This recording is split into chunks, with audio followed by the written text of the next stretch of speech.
All right, we're going to get an update now from the House floor.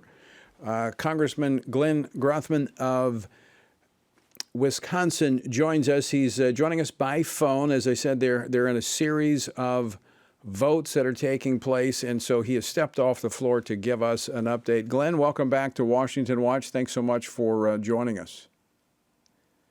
Good. I just stepped off the floor. We just wrapped up the vote on what we call a continuing resolution.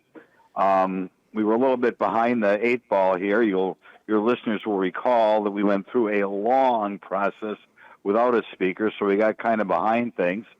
And today, Congressman Johnson, Mike Johnson from Louisiana, who is just such a tremendously good Christian, he realized we were either going to shut down the government or trying to give us a couple more months to get our work done. And he made impassioned pleas. He made like 4 or 5 impassioned pleas today to our Republican members to do what we call a continuing resolution, because he did not want to shut down the government. The public does not like government shutdowns. I know individual members of your listening audience might, but believe me, people who've been around here a while know that if the Republicans shut down the government, the public is against them. So I voted. Go ahead. I was just going to say, Glenn, I agree. I mean, you've got to have a plan. What would be the plan? What would be gained by shutting down the government at this point? I can't think of anything that would be gained.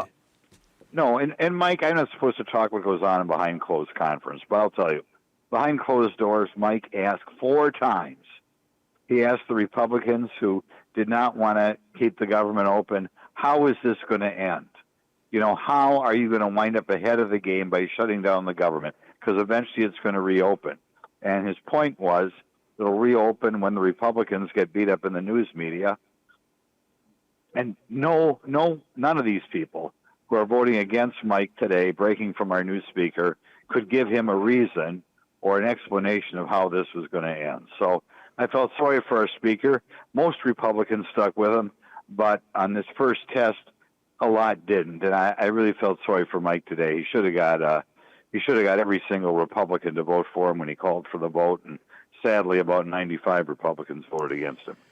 I think we had Republicans voting yes, 127, voting no, 93, Democrats voting yes, 209, 2 voting no. So this continuing resolution, what was called a laddered continuing resolution, right, moves forward to the Senate.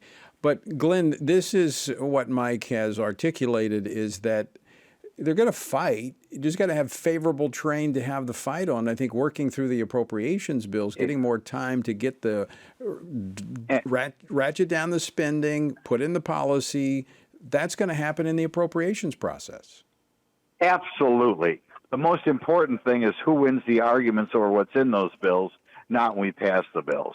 And shutting the government down for 2 weeks till a few moderate Republicans join with the Democrats and keep things open only makes the Republicans look bad. And we did not want Mike, within his first month on the job, have a government shutdown because he couldn't control what the other Republicans were doing.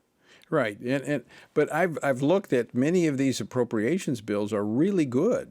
And as the speaker the speaker's made the point, we haven't done this in over 20 years. We have not used the appropriations process. Right. And even in this what we call laddered CR, you're not going to be able to put every appropriation bill together and have one of these 2,000 page behemoths. You're going to have to break out a separate vote on education, a separate vote on national defense, a separate vote on military construction and Veterans Affairs, general government. Hopefully we'll get as many separate votes as possible so we know what's in the bills, which will be really a feather in the cap of Mike Johnson. But in order to get there, we had to win today, which is say give him more time to get things done. And we did that. Like I said, I was disappointed that some of my Republican colleagues wouldn't stick with Mike on this, but enough of us did that we're not going to shut down the government.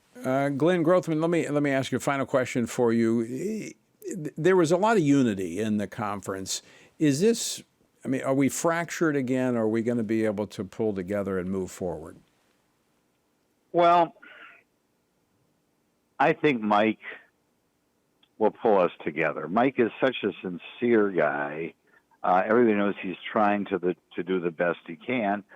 And of course, right now, because we had a new Democrat sworn in yesterday, we only can afford to lose 3 votes. So, it's tough to have 218 of 221 stick together. But if anybody can do it, Mike can do it because he's so well respected. Right.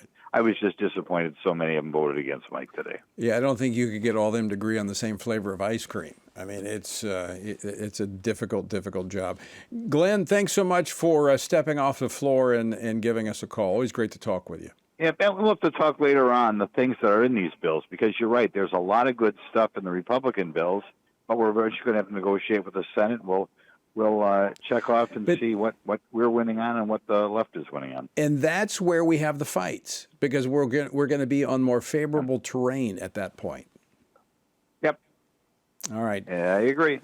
Glenn Grothman, good to talk to you. Thanks so much for joining us.